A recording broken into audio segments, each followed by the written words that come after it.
Let's be honest. We all make snap judgments. It's just part of being human. But how deep do those judgments really go? Do they start to influence how we see something as fundamental as a family? Well, we're about to dive into a really fascinating study that tried to pull back the curtain on our hidden biases about how children actually join their families. So let's just start with the big question right up front. Do we judge children based on how they came into a family? Think about it. When you see a child, does your perception change even just a little if you find out they were adopted or maybe conceived through a donor? It's a pretty uncomfortable thought, but it's exactly what some researchers wanted to get to the bottom of. For a long time, there's been this kind of shadow hanging over adoption. This quote from way back in 1987 really captures it perfectly. The idea that there's this societal belief that adopted kids are somehow inferior, that they might have, quote, bad blood. It's a really powerful and sticky kind of stigma. So, fast forward to 1999. A couple of researchers, Mulcair and Aguinas, decided, you know what? Enough with the anecdotes. They wanted to see if this whole bad blood idea was actually real, if it was a bias that you could actually measure. So they had two big questions they wanted to answer. First, can we scientifically prove that the stigma against adopted children even exists? And second, with all the new ways of forming families, does this bias also pop up for other non-traditional families, like those using sperm donation? To figure this out, they came up with an experiment that was honestly brilliantly simple. The whole goal was to isolate just one single variable, the child's origin story, and see if that one thing alone could change how someone perceived that child's behavior. So let's see how they did it. Okay, so they set up scenarios with three different kinds of families. First, you have the non-adopted child, genetically related to both parents the traditional way. Second, the adopted child who has no genetic link to either parent. And then they had a third category which they called semi-adopted. This is a child born using donor sperm, so they're genetically related to their mom, but not to their social father. Now here is where it gets really clever. Every single person in the study read the exact same story. It was about a 7-year-old who deliberately hurt another kid by throwing a snowball with ice in it. The story, a picture of the child, their age, everything was identical. The only thing that changed was a single sentence describing whether the child was non-adopted, adopted, or semi-adopted.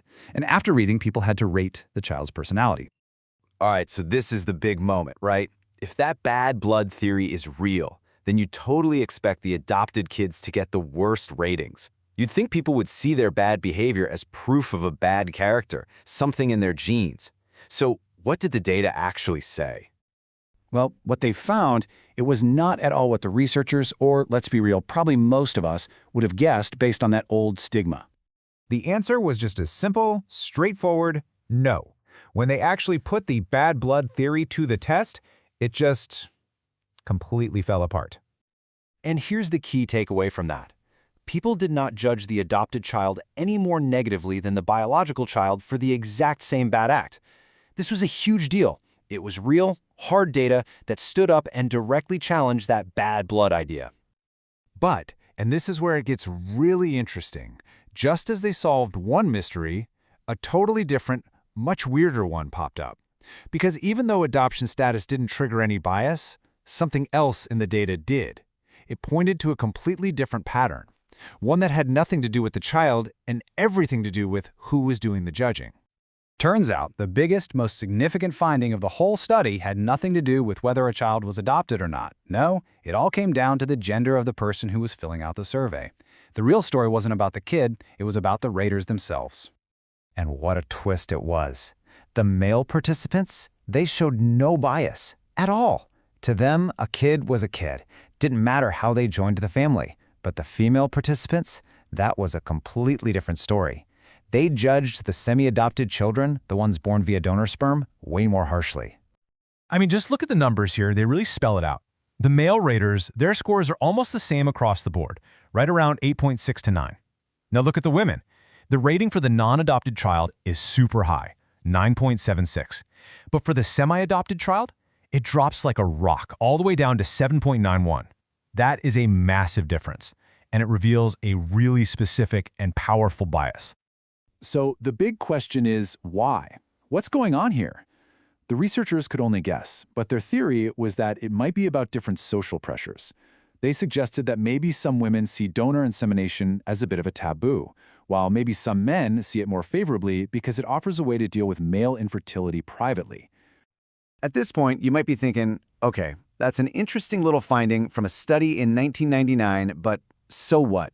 Why does this matter today? Well, the study's authors pointed out a very, very serious real-world implication that's maybe even more relevant now than it was back then. They flag the risk of a self-fulfilling prophecy.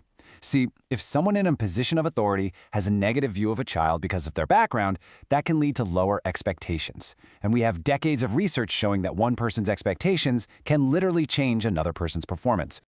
And here is where it all clicks into place. And it's actually pretty concerning.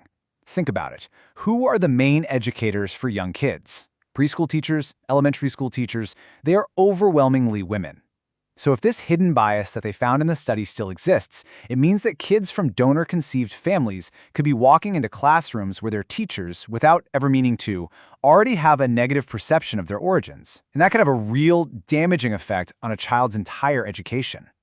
So that leaves us with this really important question. This study busted the bad blood myth about adoption, but it uncovered this other, more subtle, gendered bias. Now, more than 2 decades later, when families like these are even more common, have our attitudes changed? Or do these hidden judgments still quietly shape the lives of children in ways we don't even fully realize?